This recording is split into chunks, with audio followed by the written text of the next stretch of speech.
Hey, what's going on, guys? Skogey here, back with a brand new video for you all again today. Recording this one a little bit late, but today we are here with the April wrap-up.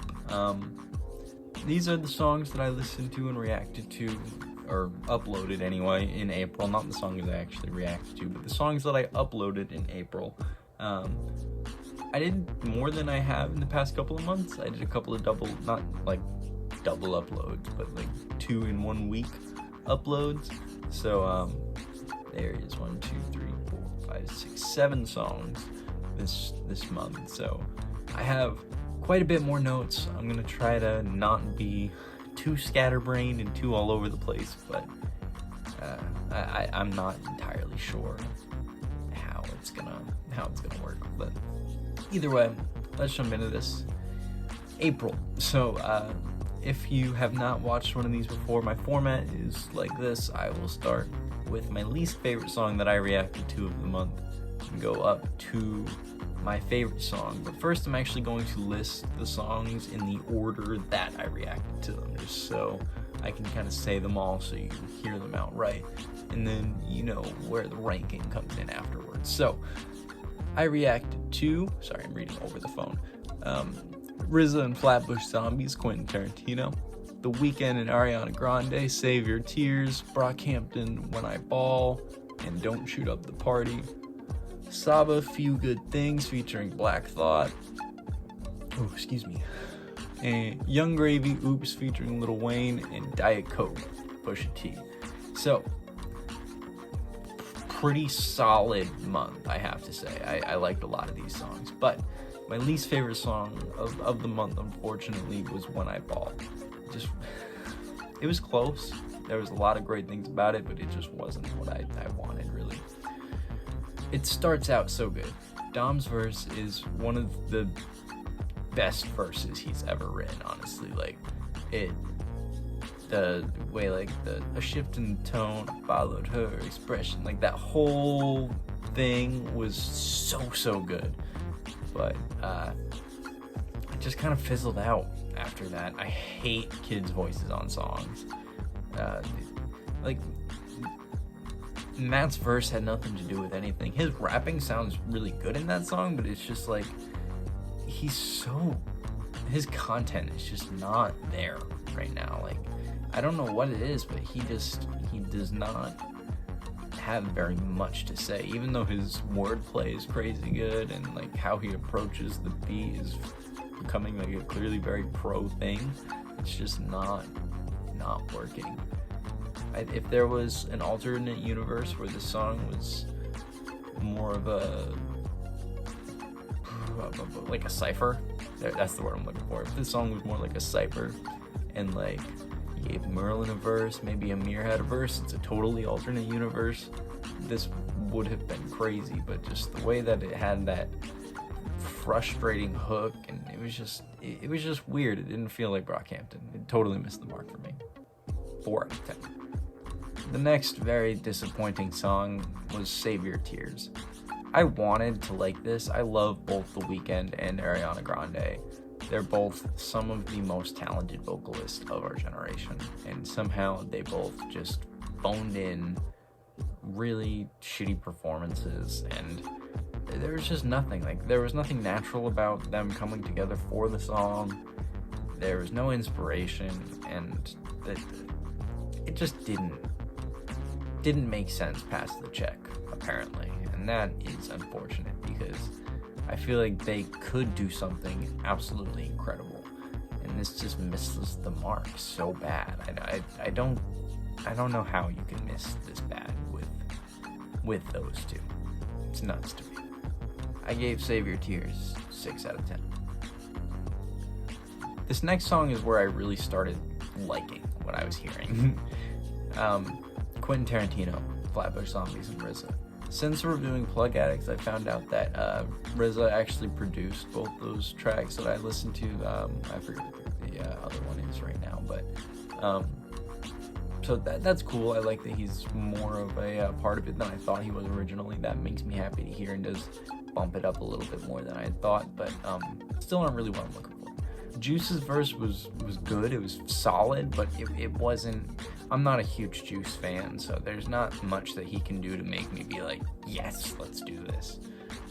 Eric's verse was crazy. I have to say his verse is going to keep coming back to this song. It's what has made this song land in my playlist and land this high, because Eric had a totally standout verse, and I really appreciated that. But Michi kind of had the same sort of thing where it's just kind of like phoned in. Like, he sounds good, but he doesn't sound hungry.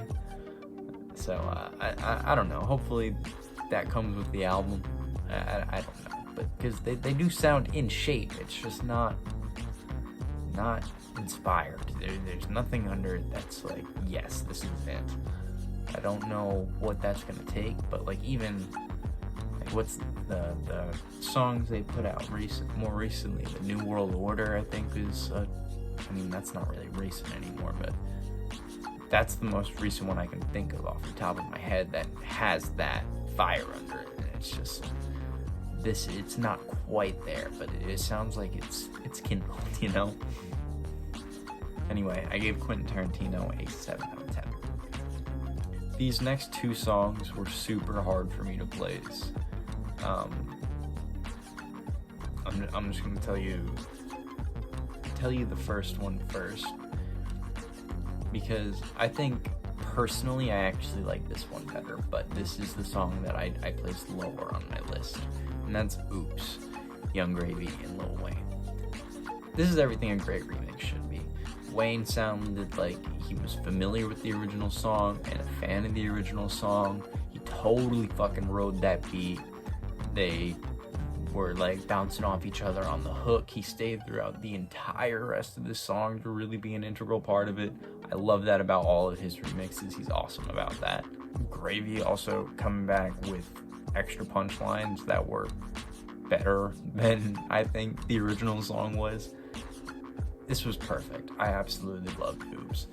The only reason it's not higher on the list is because it is very goofy. For the most part, it's not very like skillful. I mean, Wayne was very skilled on it, but he is not trying. He's still being goofy when he says like, "Oh, nothing in our eyeball." Like, that's not a very profound thing to say, which is why this song ended up being placed here. But I loved it. 7.5. The song just above that, Few Good Things, Saba. This song is tough for me because I can't really judge it like a regular song with that huge fucking pause in the middle. I'm never gonna be able to get that third verse in the way that I want to. Like, I'm not gonna be able to hear his like last outro bit when I'm in the car, because I'm not gonna sit through a minute and a half of silence. And it's literally, I don't know if it's literally a minute and a half, but it's a long fucking time. I think it's literally 45 seconds at least. And I hate that. I hate that, honestly, because everything else about this song is pretty great. But there is still another thing about Saba that I can't really figure out. He ticks all the boxes of something I should like. Like, he's very unique with how he raps. He has some weird kind of experimental instrumentals, but there's still some like aggression and steez to it too. Like, he checks every box for what I want, and he's a super talented lyricist, if I didn't say that already. But for some reason it isn't quite clicking for me. I'm gonna give it more listens, because honestly I still can't decide. And there are songs on this album that I think are really good, but I don't really know. I don't love it like I feel like I should. This also got a 7.5. I don't have a lot of notes on Diet Coke. I fucked up with that because I don't know exactly what I want to say about it, but this song is super duper hard. Like, Kanye production and Push rapping is just next level. It is exactly what I want. You can go into my Spotify thing, and his Daytona album is like 4 out of my top 10 most listened to songs ever, and then like 3 of the other ones are mine. So like, absolutely love Kanye and Pusha's dynamic there. This song is no different. It is exactly that. The only reason I can't give this song a 10 out of 10 is because it is a little bit too simple. It's just a sample and rapping. fucking the best rapping I can think of. Pusha T is next level. I'm gonna leave it at that. The song is an 8. Oh, also, part of why it's an 8, Kanye's like super jarring punch in. Knocks it down at least a point for me. I think it would have been a 9, knocks it down to an 8. And finally, my favorite song this year, by the way, my favorite song so far this year, Don't Shoot Up the Party, Brockhampton. This song is fucking incredible. It's my favorite song in a long, long time. Definitely of the year, of the last couple of years, honestly, though. Like, Kevin brings, like, a super interesting perspective of being black and gay and executing at the highest level on the American dream and, like, taking his people with him, and the justification of that with, like, how he feels about himself for those things, and the hatred that is ingrained into himself and the rest of society. I'm not wording it very well right now, I don't think, but you could teach a college course on Kevin's verse in this song. It's just absolutely amazing. And then the idea of even when he's enjoying things, right? Even when you're at your best, when you're in America, there's always a chance somebody's just gonna shoot up the party and fuck your shit up and ruin your day.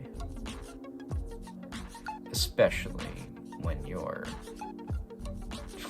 this is gonna sound so bad, but like double dipping on minorities being black and gay. Like, he does not feel safe, and I get it. I shouldn't be laughing. I need to be more serious about this topic. This verse is amazing.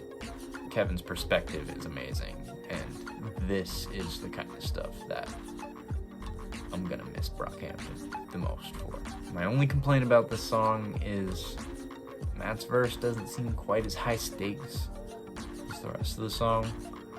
Again, super great, just like how he's being steezy, but not what this song needed, I don't think. Just another instance of the Brockhampton boys not quite being in sync with each other, and it's frustrating. But that being said, just barely not perfect because of that. 9.5 out of 10. This song is great. Anyway, oh god, I'm sweating. Anyway, that's gonna be it. Thank you guys so much for watching. Let me know what you thought about these songs down below and what songs I should react to next. And yeah, see y'all later. Bye.